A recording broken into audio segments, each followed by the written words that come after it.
Doktor, detoks çayları qaraciyəri təmizləyirmi? Qaraciyər öz-özünü təmizləyə bilən orqanlardan biridir. Ona görə əlavə bir detoks çayına ehtiyac yoxdur. Amma detoks çayı dediyimiz bitki tərkibli çayların qaraciyərə faydası varmı, qaraciyər yağlanmasına faydası varmı?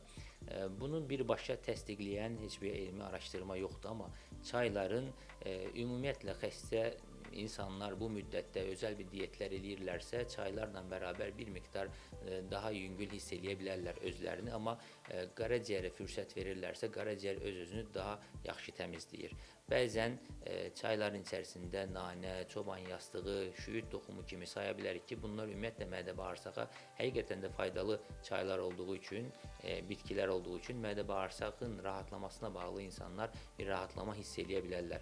Amma bir şey unutmamamız lazımdır ki, detoks çayları bəzən qaraciyərə çox ciddi toksik təsir eləyə bilər, ciddi qaraciyər çatışmazlıqlarına səbəb ola bilər.